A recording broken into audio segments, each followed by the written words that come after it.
Hello, everybody. How are we doing? We're doing this a little different this time. We're excited to have Coach Pipes back.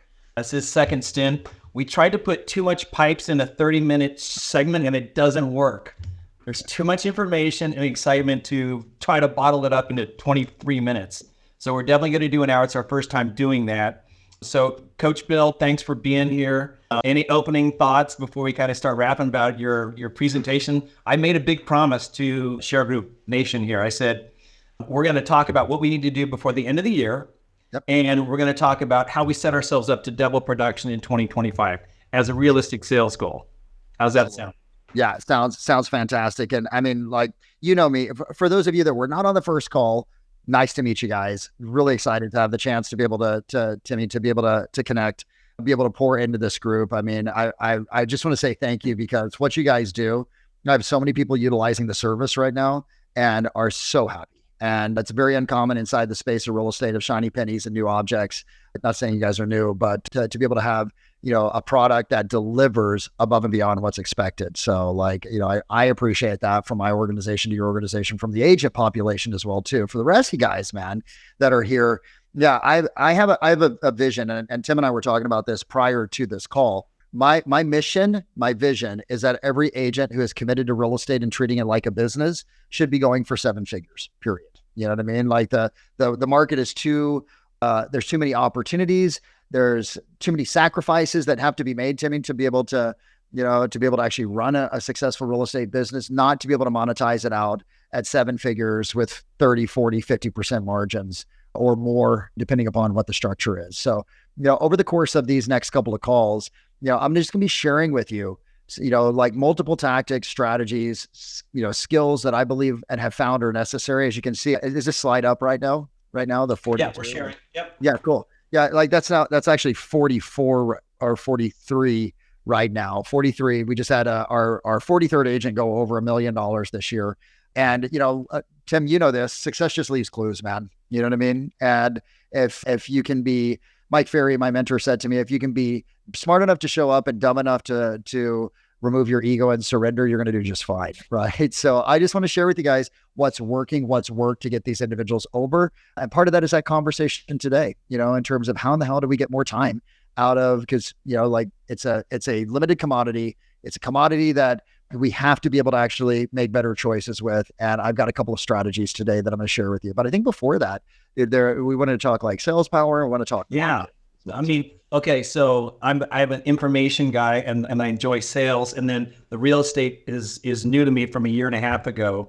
And so I went to 2 shows this year. I went to the Keller Williams, is it called Homecoming? Family Reunion. Family Reunion. Yeah, the Family Reunion. And there was thousands of people there. And it was exciting and really an incredible opportunity to be in such a large environment. And then I go to Sales Power, and instead of having 10,000 people there, there's 300 or 400, and it's your wall to wall, shoulder to shoulder with hitters who are either driving performance and providing systems and solutions for realtors, or the people who are making it happen. I get goosebumps just thinking about it because it was so cool. Like there's nobody to overlook. There's nobody there that's dabbling in the business, and everybody had something important to bring and to take away, from that show. So when I saw realtors standing face to face, doing script work, ... right? Baby. And I'm going, oh my God, we need to do this. So I came back and I said, we need documented playbooks. So we use HubSpot. So all of our sales calls follow a playbook that says we need to ask these questions and get these answers. So we hit all the right touch points. And then, we're doing more of that in our business. We have to try to do the role play. I'm like, if these people are doing it, we need to do it. This is like summer camp for the NFL. I'm a Chiefs fan. They still go to summer camp, right? That's exactly it. And, like no matter how good a player gets, I mean, Jerry Rice, bro, like still practice plays, still ran routes, I think probably greatest receiver of all time, arguably. And, like he was known for just the diligence in terms of the level of practice. And I think as agents, we're like, think it's stupid, or we don't actually index on it, or don't see the value of it. And therefore we end up practicing on our clients, and we figure good agents figure it out. Let's be very clear. Good agents are going to figure it out. And, I always look at it from this standpoint. Either I'm going to figure it out because I'm going to put the time and effort in to practice it and figure it out in practice and then go utilize it and be better in the performance of whatever it is I'm doing, my listing presentation, following up on a lead to be able to convert a buyer or seller over to appointment, or I'm going to miss opportunities, which is going to cost me money. So I'd rather lose time in practice than money in figuring it out. So that's just sort of always been my mindset and what it is that I hold dear to every single person. Pros, like Tom Brady, freaking Serena Williams, we go through all of them, man. They were known for Michael Jordan, known for the level of practice, not for their performance, for the level of practice. The performance was a byproduct of it. So I'm glad you guys took it and are using something with it. And I'd love to see everyone. We got Nashville coming up January 27th, 28th, 29th. Just a nice freaking launch. I believe you guys are going to be there. Nice launch of like the year as we go into this new market. I think it would be great, Tim, if we pivoted over and we started talking about the market, because there's a lot of conversation that's going on about that. I've had a lot of people reaching out to me. We've seen interest rates do an astro-freaking-nomical, unprecedented rise of almost a full point. I think it's now, we're down 1 basis point today at 7.01, but we were down at 6.1. So that's like an 89, and we were up at a 92 basis point increase over 30 days.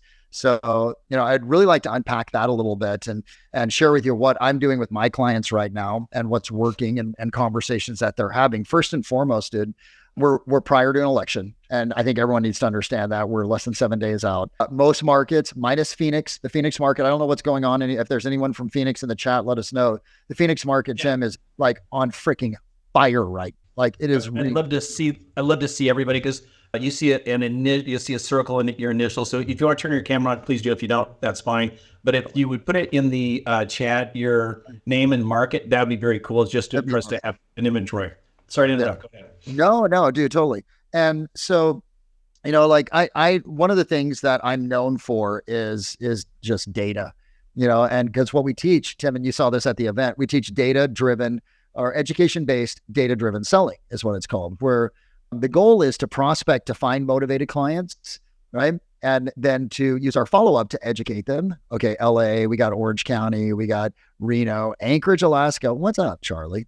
And so I'm always constantly either talking to economists, digging in with, peers who are at, Housing Wire or Altos and trying to figure this out. Now I'm going to tell you something. Myself and about 9 other like head economists for organizations, Tim, we completely misread the hell was going to happen in September. I came out and I said, I even did a post that said, hey, we're going to the sub 5s. One of my buddies that his name, I think, I'm Robert Palmer that owns LPT, said, he also owns RP Finance, which is a huge, multi-billion-dollar mortgage company. They were scaling up with their employees because they're expecting the rates to come down. So when we see this rise, first and foremost, I want you guys to understand a couple of things. If your market is in a pause, right, this is situational. It's not market driven. And I think that's important that you understand that, because your market hasn't fallen on its ear. What we're dealing with is the historic trend lines of an election. And anytime that election takes place, October is problematic. It slows down pretty dramatically. Pent-up demand releases in November, and December is historically a very big month after an election. And Tim, 6 out of the last 8 elections, right? The real estate market has had high single-digit to low double-digit gains in the next year that follows the election. So, and the 6, one of the 6 or 2 of the ones that didn't happen was because we're in the Great Recession, right? We're dealing with 2008, 2009, which, you can't offset. So what I believe, guys, is we are 100% poised for a bull run in 2025 and 2026, right? Everything points to it. People ask me, well, what happens if Trump gets elected? What happens if Kamala gets elected? I mean this with full respect to our executive branch, right? And the political leanings of everyone on this call. Honest to goodness, it doesn't matter who gets elected. The real estate market, in relationship to the real estate market, it's well too poised for a rebound for us not to see that, And so that doesn't mean that I don't honor every one of you in terms of whichever side of the aisle you lean. But from an economic standpoint, the real estate market has too much fundamental data behind it that says we're going to see a rebound, right? Okay. Now, what I am telling everyone is, and you may want to write this down, my friends, if a client is asking you, what should I do? What's going to happen with rates? The last thing you want to do is get over your skis and start making predictions. Okay. And so, Timmy, what I'm having all of my clients say is this, right? And this is a great line to use with all of your leads as you're following up, because there's going to be certain people that this week, you guys, I want you to expect something. This week leading up to the election, it's going to be a little bit slower. It's just going to be. There's going to be fewer leads coming in. There's going to be a little bit less reception in terms of people actually answering questions or staying on longer conversations. They're going to get off the phone with you. We have the election, we have interest rates in the 7s, right? And in many places in the country, we have a rebound from hurricanes and inclement, very inclement weather. But so here's what we're saying. Write down the dates, November the 11th, 12th, and 13th. November the 11th, 12th, and 13th. Those dates are important because we have two things happening next week. We obviously have the election. And then the second thing that we have is on November 7th, we have the Fed meeting, which there's already an expectation, 99.2% chance of a quarter point cut. We don't know how that quarter point cut is going to impact, because we saw on September, I've got a half a point cut and rates went up because it was baked in prior to. There's a high probability that cut will actually put downward pressure, because we've seen the opposite, Tim. Does that make sense? We've seen a run up in rates, not a decrease in them. However, we don't know. And we don't know how what the immediate impact is going to be the election. So here's what the line is that you want to use. Hey, Tim, I can totally appreciate the fact that you want to know what's going to happen with rates and with the real estate market, to be able to predict what you're going to do and how you're going to approach your desire to buy or to sell, depending on whether a buyer or seller. Why don't we do this? Why don't I plan on giving you a call on November the 12th? Because we're not going to know exactly how the markets respond to the election and the expected cut in rates by the Fed until about 72 hours after the Fed cut. That'll be the 11th or the 12th. Would it be okay for me to call you then? Then based upon that, instead of us guessing, I'll be able to give you exact information and data, and we can make a decision on what your strategy is moving forward. Okay. So now, dude, this is different. I'm a hardcore closer, guys. Like, that's something you need. I mean, Tim, you know that I love to close. However, I also think it would be tone deaf to close hard until after the election on somebody, unless they're super motivated, in which case you would know that based upon their engagement with you in conversation. So this is a patience play where you're going to have a little bit more patience. You're going to watch the market, listen, watch Housing Wire, Altos Research, a couple of other things, and then be able to make your decision on what happens, post-election, post-Fed meeting. And then the 11th, 12th, and 13th, guys, becomes a massive follow-up 72-hour window, right? Where I'm going to call every single lead and go, see what happened. Okay, the election is over. The Fed met. Here's what's happened with our local, and here's what we've seen happen in the last 72 hours with the national market as well, too. Okay. Yeah, I love that. And that you're really assuming that role of the trusted advisor, and you wouldn't break up with this guy or gal that gave you the right information and supported you without any expectation of that contract. But you're servicing as if they're already, it's a non-decision at that point, that if you want to do this at this point in time, I think it's ready to go, right? Yeah, I think it's key to meet them where they are right now. That's the most important thing. You know what I mean? Because in situations like this, where there's conditions that are surrounding decisions, to put pressure on somebody can damage the relationship, has a higher probability of damaging a relationship with a potential client or an existing lead, more so than it does to actually do benefit. So, yeah. Absolutely. So, but cool. By the way, any questions in the chat on this? Like questions that you guys have around this? I'd love to be able to unpack any of this. And yeah, the easiest way for me to know where your head is and what you're thinking is in that chat. So, I love a little open dialogue. So if you guys have any questions, clarification, or anything that you want to have me go a little bit deeper on, just let me know. Yeah, over there in the chat. And if not, we'll rock and roll. Okay. You got it. All right. So if you look at the screen here, guys, this is one of the things, and I brought this up on the last call, that I'm the most proud of, is the 43 people that we have supported and assisted as their coach, mentor, guide, partner, as they've gone over that $1 million mark, right? I know there's not 43 pictures on this screen, so we'll be updating that, but there'll be small little pictures. And one of the key things, if we can go to the next slide here, Tim, I would appreciate it. You guys will see this at every single one of the times that we talk, because it is a foundation. It is fundamental to any great real estate business. All great real estate businesses, whether you're a solo agent, whether you're an agent that has a small team, or whether you run a large industrial size team, function on their skills, which are the conversations and dialogues that you have, strategies as well too, to be able to move people forward, the standards, which are the disciplines, rituals, and routines, and the strategies, which are, by the way, what we just came out of was a strategy. Does that make sense, guys? I gave you a nice, real simple strategy that you can use with your leads leading into the 12th, the 3rd, the 11th, the 12th, and the 13th, right? Okay. Now, today, and strategies are nothing more than systems and processes and people to be able to drive efficiency or increase effectiveness. But we're going to live in the world today, because Tim, you had talked about this and you said, hey, here's my promise to everyone that's going to be on this call is, how do I double my business next year? Okay.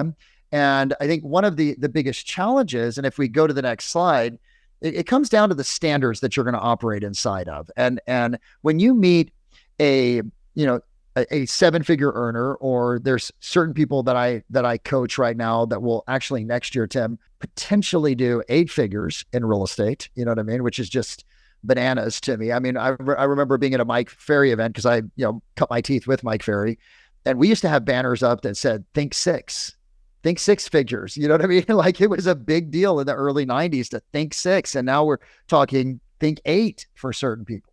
But what you'll notice is there are 3 key fundamental standards that we have to operate inside of, that we need to, in order to be able to see our production increase, and whether that's increase by 20%. And by the way, people always ask me, what's the minimum increase I should be shooting for in relationship to my business? And I don't care who you are, what you do. If you're in the game of real estate and business, any type of business, please write down 20%. You've got to look at a 20% increase in your production model. Anything else is undervaluing what it is that you can actually get done in a 12-month marathon. If you're at 100K, you should be able to double that to 200. If you're at 200, a little bit more problematic, you should go to 350. If you're at 350, you should be going to 6. If you're at 6, you should be putting your eyes on 8 or 9 or even $1 million, right? But at a minimum, it's 20%. And here's what I want you to understand. If you're going to increase your income, you got to change your standards and your relationship to time, your relationship on what you think, your mind, because these are the 3 key standards inside of our G3 coaching, and energy, right? Those 3 things drive everything. Now, you may say, hey, coach, I saw the 3 circles. One of the circles said skills. Aren't skills important? And I'm going to say yes. Obviously, Tim knows this better than anyone else that's on this call. Dude, I believe in scripts, dialogues. I believe in being a great salesperson, because that's what we do. Like, if you haven't gotten the chance to read, oh gosh, what is his name? It's Pink. I think it's Pink. To Sell is Human, right? He talks about that everything that you do is selling something. If you're in a relationship, you're selling your spouse on certain things. If you've got kids, you're definitely a salesperson, right? Having to sell them. But everything is a negotiation, right? And you may say, well, why is it that these standards are the most important? Well, because I know plenty of really good skilled salespeople that never figured out the discipline and the ability to execute, that fail. Does that make sense, guys? You know what I mean? So we're going to dig in today into, how do I use some systems to drive better discipline to be able to actually make better choices and get more done, right? Because in the end, if you want to double your production, you can't double your time. Okay. And if you do double your time, there's a byproduct of that, which is your relationships fall apart and your health goes sideways, et cetera. So let's go to the next slide. So let me ask you guys this in the chat. What is the number one challenge that you guys see, or that you face, or that you think agents face on the daily? What is the number one challenge? And please, in the chat, if you would, please. Otherwise, I feel like, a dude waiting for his prom date to show up, and I've got the boutonniere and no one shows. So, or you can talk out loud, whatever you want to do. Yeah. That's fine too. So we got lead gen. I love it, Ryan. Awesome. Consistency. Beautiful. Anybody else? We got those 2. So those 2 go hand in hand. If we look at the next slide, here's the challenge. And I think this slide sort of sums up what most agents feel like, right? So there we go, John. I love it. That is, in my opinion, Tim, a real estate agent right there. They have to spin so many plates. I get this plate going over here, which is, I got to handle these escrows. And then over here, I start spinning this plate, which is, okay, I got to be generating more leads. And then over here now, got both of those hands. I got my foot and I need to start spinning this, which is I need to follow up with these leads, man. And we spin all of these plates and it becomes a challenge because, as you said, Judd, yeah, we have to manage our time efficiently to be able to get all of these things done. And when I think about some of the people that have really changed the world, if we can look at the next slide. And we've got a time manager that came in too. Okay, cool. That person on the left is Mother Teresa. The person in the middle, it's sort of funny. Like, this is an old slide for me because they're people that I absolutely, respect. But the two men in the middle are going through a little bit of heat. One with the Washington Post, another one because he's doing other, But if you look at Mother Teresa, you look at Elon Musk, that's Jeff Bezos of Amazon and multiple other companies. And then the person on the right is Gandhi. What do they all have in common? And Tim, you and I can discuss this. People can jump into the chat and be able to actually engage at the level that they want to. But what do these guys all have in common? These men and this woman have in common. They changed the world. Changed the world, yeah. They totally changed the world. I mean, Gandhi and India and bringing, basically a civil rights movement, Mother Teresa in Calcutta and being able to help homeless and the needy. I mean, Jeff Bezos completely disrupted. I mean, Tim, do you remember when that was a music platform? Or a book? It was a book platform, right? Book and music. And now Amazon comes to my house daily. So, I mean, complete disruption in terms of how people did it. Obviously, Elon Musk is Elon Musk, and we know what it is he does. But here's the thing that they all have in common, guys, and I want you to write this down, okay? I call it and we can look at it on the next slide. I call it the 1440 paradigm, the 1440 paradigm. And I want you to write that down, 1440 paradigm. Let's see if it actually shows up because there's a little slide thing. Oh, there we go. There it is. The 1440 paradigm. Does anyone know what 1440 represents? It's the thing that Mother Teresa, it's the thing that Jeff Bezos, it's the thing that Elon Musk, it's the thing that that Gandhi all have in common. And that 1440, what it represents, my friends, is this. And it's very important that you understand this because, this is the greatest asset that you have. And that 1440 represents the total of minutes that you get in a day. And I want you to write that down. Please, if you're here engaged, I want you to write and take some notes. Because the minute that you understand this, right, is the minute that you begin to actually relate to what you have a little bit differently. We'll go to the next slide really quick. I'm taking notes too, so I'm multitasking here. No, I appreciate it, man. And if I was a better Microsoft Office user, then I wouldn't have to have you do it. And I'm an app or an Apple. I'm an iOS. So when you really get down to it, and we go back to that 1440, Judd, you put in here time management. And this is what I want to say to you guys, is that we do not have a time management. Human beings do not have a time management challenge because you cannot manage time. But time is a measure, right? So you cannot manage a measure, right? What you have and what we as agents, human beings, etc., have is we have, and this is the key as we start this, I give you some tactics. You have a choice management problem. You do not have a time management problem. You have a choice management problem. Does that make sense, Tim? Absolutely. Yeah.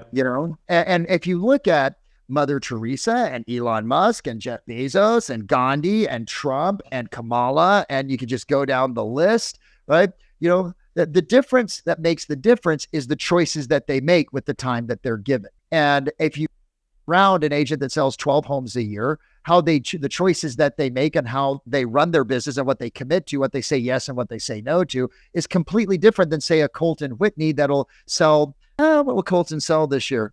$400 million worth of real estate, 250, 300 million, somewhere around there, going for 4 or 500 million, even saying hey, I want to go for $1 billion.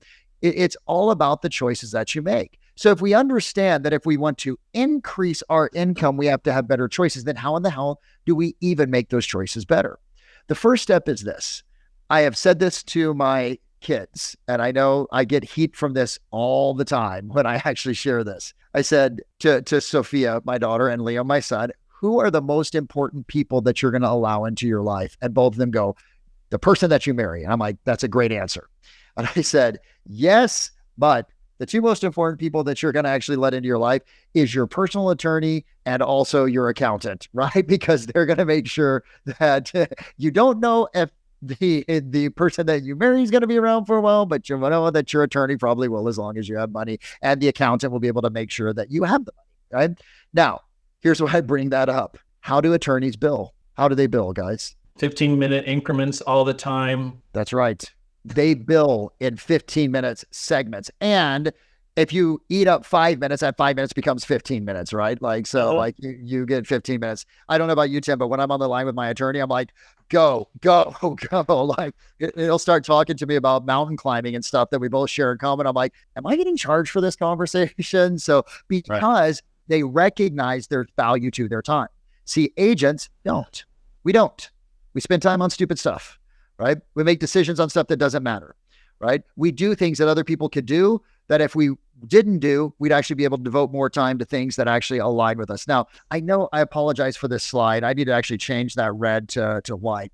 But here's what I want you guys, it's an exercise. It's a really powerful exercise. I want you to write down, if you would please, what your goal for next year's income is. Not this year's over. What your goal for next year's income is. Please do this. It's so important to do this exercise, okay? And then I would like for you to divide that by the number 2,080. So let's say hypothetically, my goal is $250,000 next year.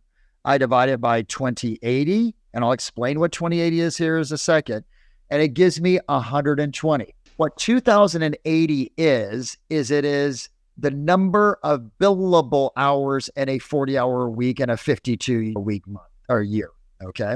Now, I know we work 60 hours, some of you work 70 hours, but we're going to treat this as if it was a corporate job that you were getting paid for. So if I'm going for $250,000, I know my billable per hour is $120, okay? Right? And when I know that, because here's the challenge, how do I make better choices?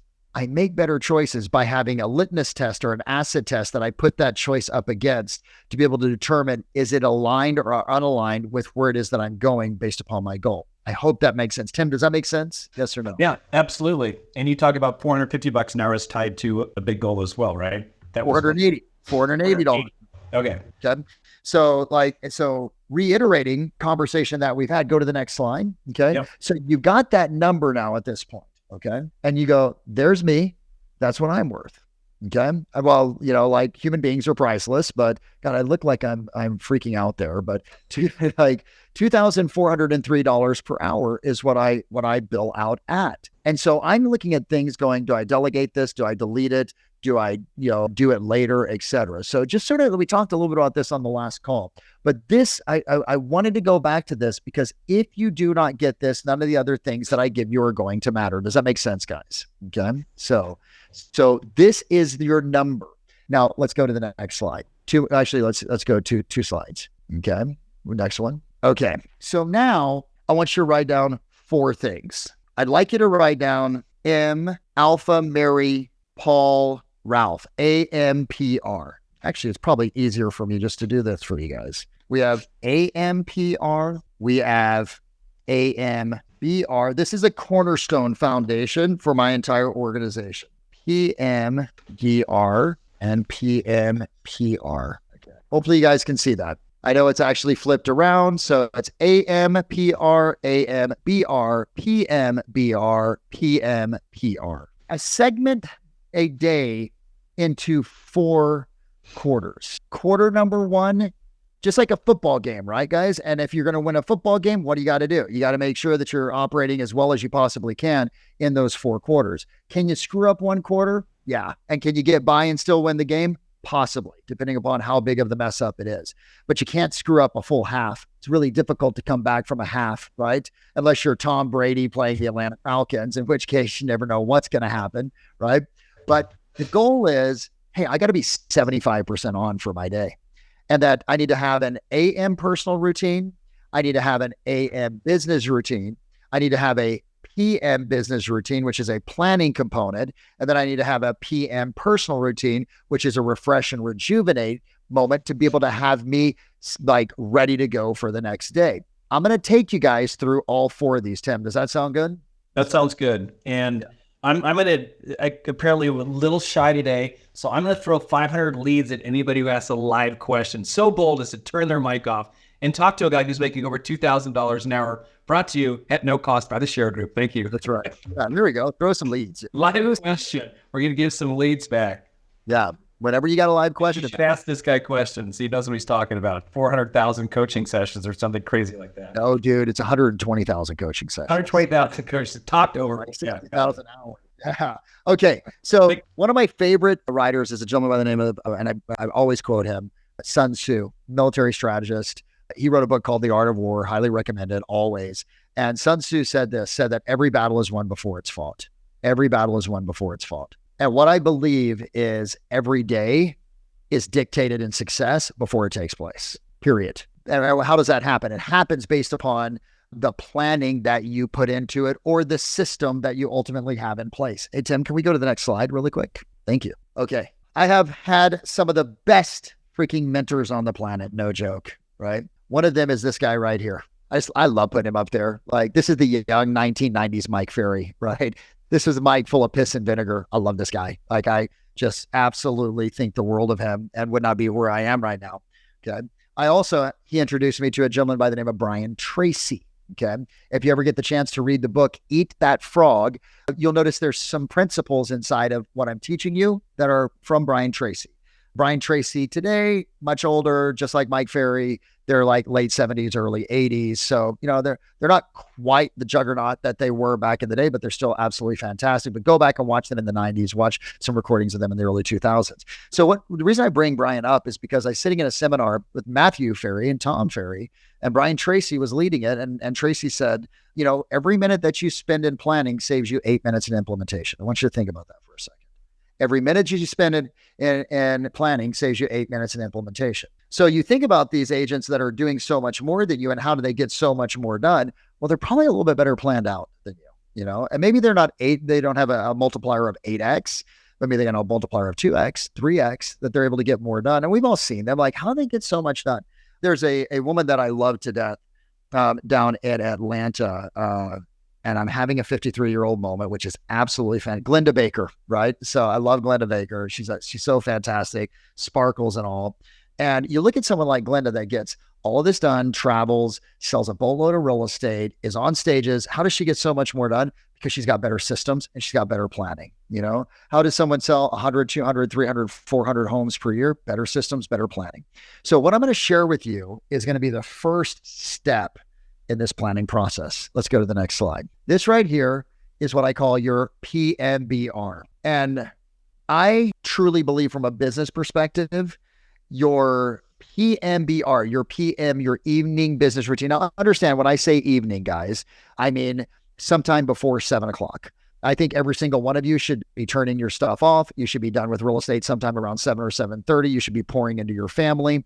You should be pouring into yourself, right? There's nothing so important. I know I get like a lot of heat on this. There's nothing so important that it takes place after 7:30 or 8 o'clock in real estate. We're not doing brain surgery. Don't have, people on operating tables, right? I need you to start to relate to yourself. Like, I cannot get a hold of my attorney after 7:30. Why should someone be able to get a hold of you? Well, we're in real estate. You have to set the right expectation with your clients and let them know that, like, anything that comes in after 7:30, 8 o'clock, you'll return the next day. Just a little side rant for you there. Now, this is one piece of the PM business routine. Okay. I'm going to give you, there are 3 questions that I want you to, prior to doing this piece, that I'm going to ask you to engage in. You're going to need an hour for your PM business routine. Well, shit, geez, pipes, man. You're asking me to spend an hour. I'm asking you to block out an hour. It'll probably take you 15 or 20 minutes. Block out more. It'll take you less. And you'll understand why I'm asking you to block out this 1 hour. In that time, the 3 questions are this. Write down question number 1. Okay. Have I called everyone back that I need to call back today? Are there any calls? Have I called every single person that I need to call back today? And if not, then I need to call them. Now, number 2 is along the same lines. Have I emailed every single person back that I need to email today? And if not, I need to email them. Now, let's just pause there for a second. The human brain operates in what are called loops. Okay. When you have an open loop, which is something that needs to take place, a question that needs to be answered, a call that needs to be made, even an email that needs to be sent. That's an open loop. The brain recognizes it unconsciously as a commitment that needs to be done that you haven't fulfilled upon. Okay. And because it's an open loop, it's like having hey, Tim, you ever had your computer open and you're like, why is this, or your phone, and why am I losing so much freaking, why am I down to 15%? I just charged this sucker. Oh, the battery must be bad. And then my kids do this to me. They go, Dad, you got 75 things open here. Ling, ling, ling, ling, ling, ling, ling, ling, ling, ling. Close it down, close it down, close it down, close it down, close it down, close it down, close it down. It drains you of energy. Does that make sense? Okay. And you don't notice it consciously, but when you do experience it, is like this. Ever been in bed, going to sleep? And as you're going to sleep and you're about to go to sleep and you're like, okay, oof, there we go.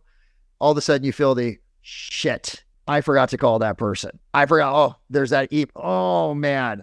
And then you toss and turn, you don't sleep well. Open loop. When you close down the loop, what happens is it conserves your energy and it actually allows you to have a more peaceful night of rest. It allows you to be able to approach the day in a calmer state, et cetera. So number 1 and number 2 on your PMBR is closing down the loops. Does that make sense, guys? I'm closing down the loops to be able to make sure that everything is done. Then number 3, the third question, or there's 4 questions, I'm sorry. Number 3 is, have I cataloged all of my numbers for the day in, Sisu or whatever numbers tracker? See, as a business professional, you want to make sure you're tracking your numbers to make more intelligent decisions. So at the end of the day, I'm like, did I put all my numbers in and catalog them in the appropriate areas? How many calls did I make? How many appointments did I go on? Anything along those lines. And then number 4, the fourth question is, have I planned out my day for the next day? And that's where this comes in right here. And you guys will have access to this, Tim. We'll give them the deck. Is that right? Like we'll give them access to the deck. Is that cool? My man Drew will put this up on our YouTube channel for sure. Love it. Love it. Okay.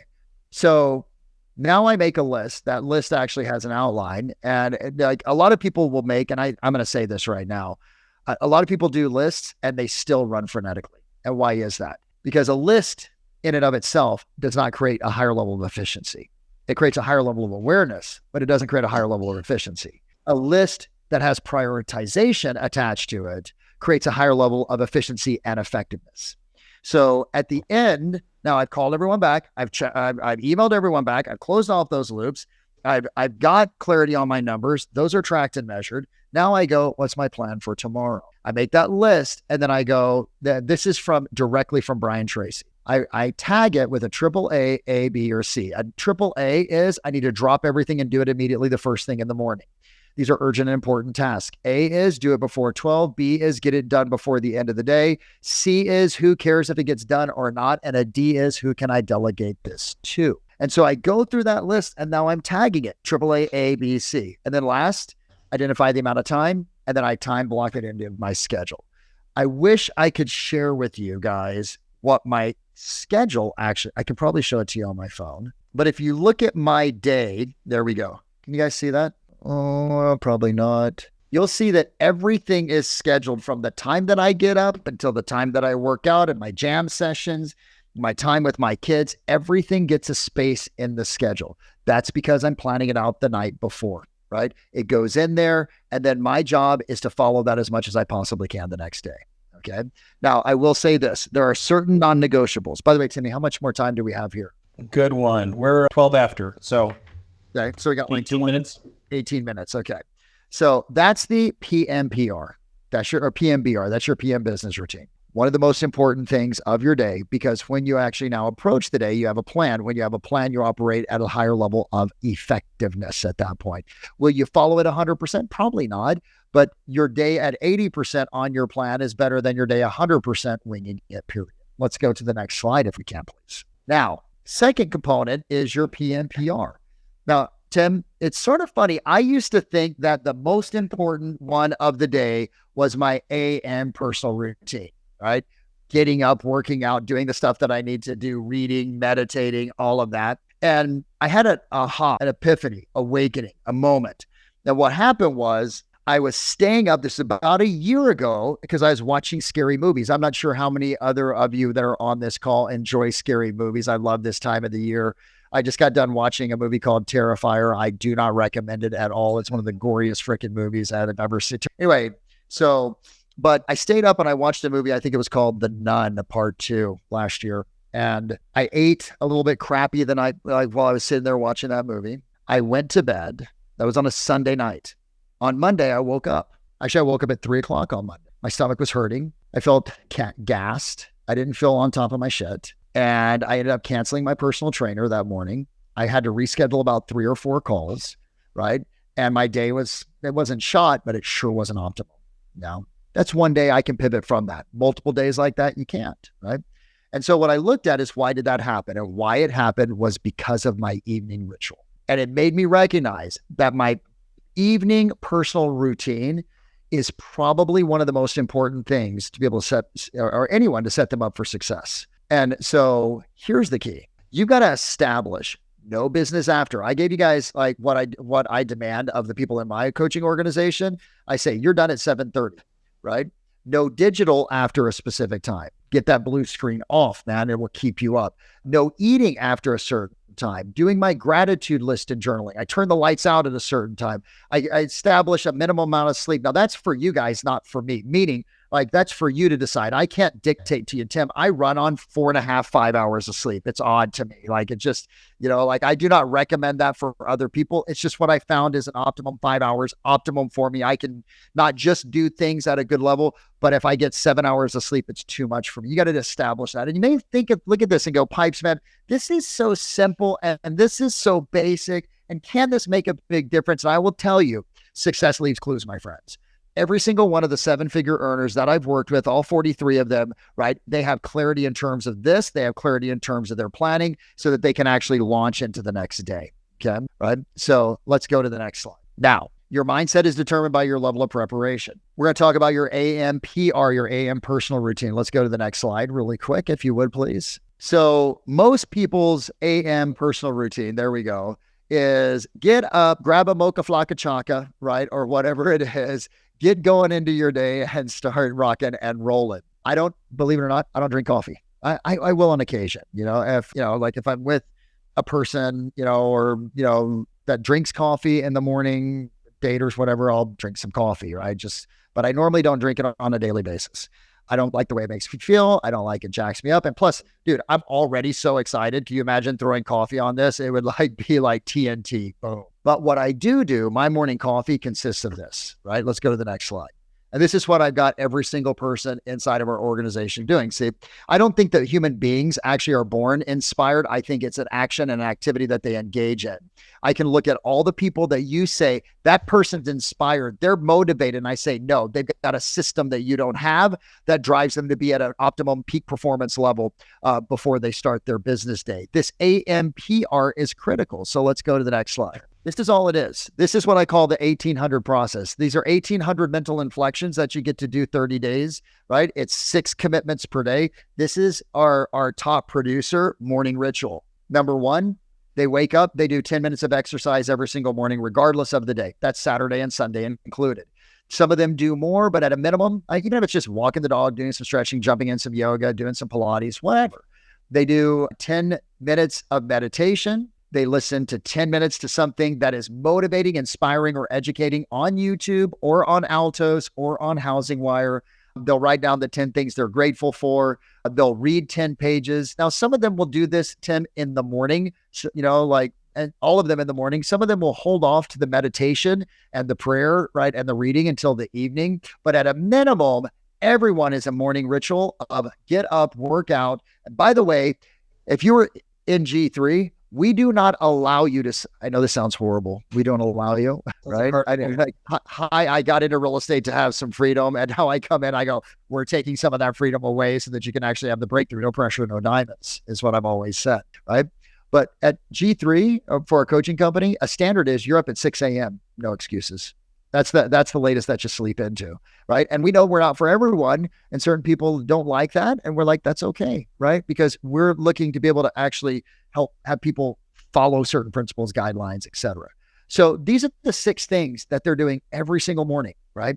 Before they start their day. That's their AM personal routine. So what happens, Tim, is they're slingshotted into their day, and that beginning call, they're not just getting going, they're already in momentum. Okay. And then here's the last little bit here as we wind down, and then we'll open up for a little bit of Q&A. By the way, there's the $1 million schedule. Okay. Notice I put in there sometime between 4:30 and 6 o'clock. Yes, we got people, like, believe it or not, Tim, I got people that get up at 3:45. I'm not that guy. You know what I mean?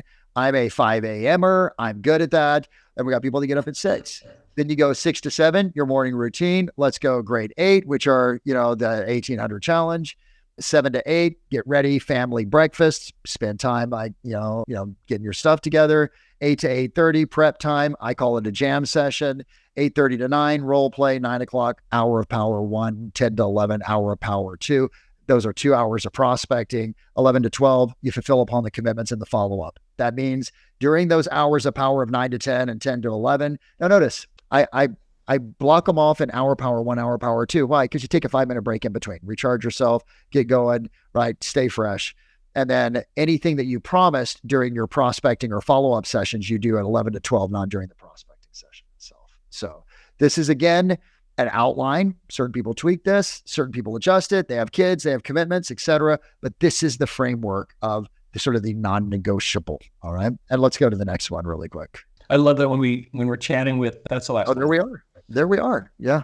We're chatting with agents and we're setting up the follow-up appointment. And I go, I have 8 o'clock, 9 o'clock open. They go, that's my prospecting time. I love you're that. Getting up the right people with the right people when have their firm schedule. It has to happen. And if I ask how much prospecting you're doing and they have a specific, clear answer, we've had some folks on, some realtors on, who talk about that time is sacred, it's vital, it's essential. And I go, well, how do you measure whether you had a good session if you're going from 9 to 11:30? And I had this realtor in Florida, he goes, if I complete it. That's right. Totally. It's not the outcome in any one day to set their trajectory, but it's completing that, right? You can't, and that is the AMBR, by the way. That business routine it's really simple. Like, did you role play for 15 to 30 minutes? Did you prospect for at least an hour? Right. And the AMBR, right? AM business routine. So, and the game becomes this: can I crush 3 of these 4? That's it. Every single day. Can I just get 75% of this at a level where I'm like, okay, I did it? Because I know that 25%, I'm not going to lose the game. But like I said earlier, if I lose a quarter, if I lose a half, oh, jeez. If I lose 3/4, oh man, like that day is somewhat shot. Okay. It impacts the next day.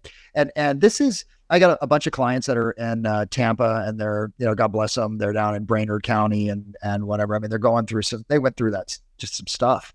Not only did they have the election, not only did they have interest rates, they had the hurricanes, and they lost their momentum. And this is the thing I want you to understand, guys. Success is a game of momentum. It is a game. If you watch any sports, man, it's a game of momentum, right? I mean, and Tim, what sports do you? I know you play sport. Like, what do you play? I play a lot of golf.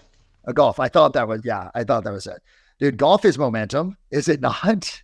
Like, right. It's unplanned disasters and interruptions in your mojo, and then getting back on track to your process to say, all right, no, I know what correction I need to make. I know the correction I need to make and not be emotionally attached. And here's the deal. You screw up one of these, it's okay. Don't make yourself wrong. Learn the lesson. What did I learn from this mistake? What I learned from this failure? How do I make sure that it doesn't happen again? And that's something that I learned that I'll share with you guys in future from Tim Grover, the personal trainer of Kobe Bryant and Michael Jordan. So I hope you guys got some value out of this. I'm committed to it. Again, all I want to do is share with you the best principles that the top agents inside our organization, or that I've known over the years that have gotten over 7 figures, use.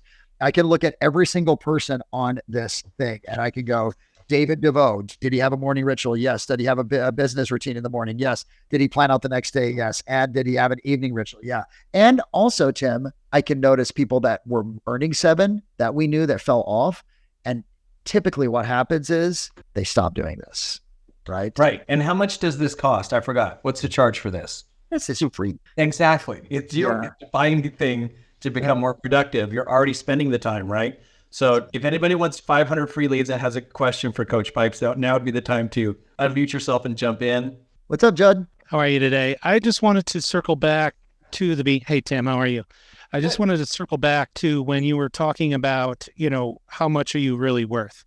Yeah. And as a newer agent, going to your, 3A, A, B, C, D, you get down to the D, and who can I delegate this to? I'm not really Okay, really important. Okay, really great question. If you're a new solo agent, brother, you're not going to delegate a lot of shit out. You're just not going to. Like, you're going to do most of that yourself. You know what I mean? Unless, you're someone that comes into the business and you say, I'm going to hire an assistant or a virtual assistant. I'm going to turn this over to them. For a newer agent, there's going to be very little D, right? Which is the delegated out to somebody else. It's going to be on your shoulders, as it should. You know what I mean? So to be able to learn the business and learn the process.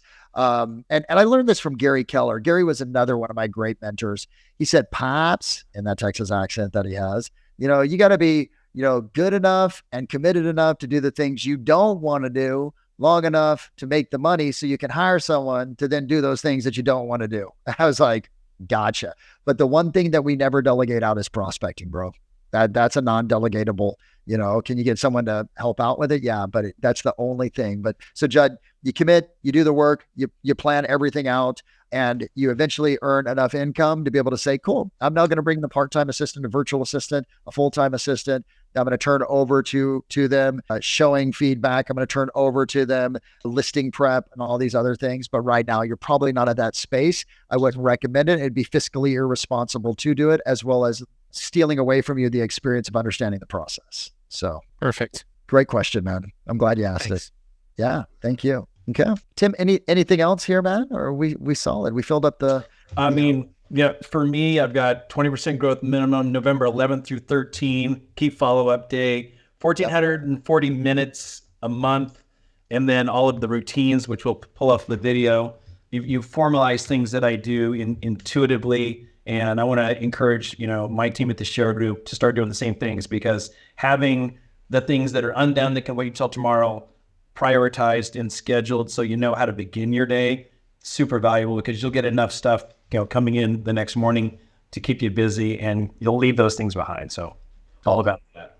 I'll leave everyone with this thought. Motivation is fleeting. Discipline is dependable. Motivation is fleeting. Discipline is dependable. I would love to take that quote myself. It comes from my buddy Sharon Sharastiva, the CEO of The Real Brokerage, really smart individual.